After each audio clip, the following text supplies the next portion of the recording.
c'est clair que c'est l'intervention la plus majeure que j'ai pu rencontrer.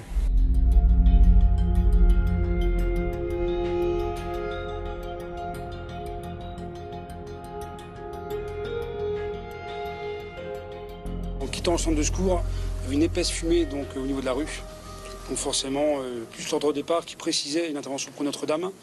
De ce fait, on ne pouvait pas imaginer qu'un tel incendie était possible. Arrivé sur place, donc des milliers de badauds, des milliers de touristes. Et donc là, la toiture qui commençait à percer, des flammes qui commençaient à s'échapper. Donc forcément, après, primo intervenant, donc on a demandé un renfort très important.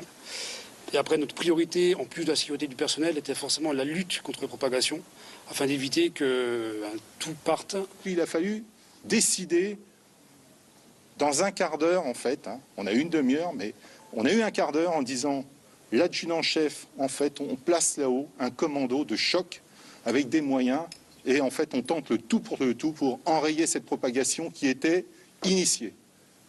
Ça, c'est une décision de chef. C'est un établissement qui est connu dans notre secteur, qu'on a déjà visité plusieurs fois, on connaissait les accès. On savait pertinemment que si la toiture un jour venait à percer, ce serait très très compliqué d'arrêter un tel incendie. Dans ce sens, on a mis le maximum d'eau pour limiter la propagation, mais ça n'a rien fait. Et forcément, la toiture est partie. Par contre, on a pu au moins sauver donc les œuvres et sauver les deux beffrois. Je ne savais pas du tout à quoi m'attendre, parce que d'en bas, on ne voyait pas forcément. On savait que la toiture brûlait, mais on ne savait pas vraiment à quelle intensité. C'est vraiment arrivé en haut qu'on se rend compte.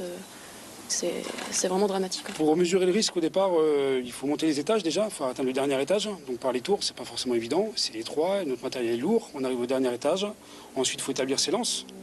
Et après, on n'est pas censé imaginer ce qui peut se produire, c'est-à-dire que la toiture entière vient de s'effondrer. Après, dès qu'il y a eu vraiment un risque avéré, c'est-à-dire lorsque la flèche est tombée, on a donc fait reculer nos hommes. Et c'est à ce moment-là que vous avez pu voir au niveau des médias nos différents bras élévateurs avec ces lances canons qui venaient de l'extérieur, afin de travailler en sécurité par la suite. Et après, lorsqu'on a vu que la toiture était réellement partie, qu'on ne pourrait plus la récupérer, donc on a décidé donc de se maintenir sur vraiment les beffrois, afin d'être sûr que les beffrois ne partent pas.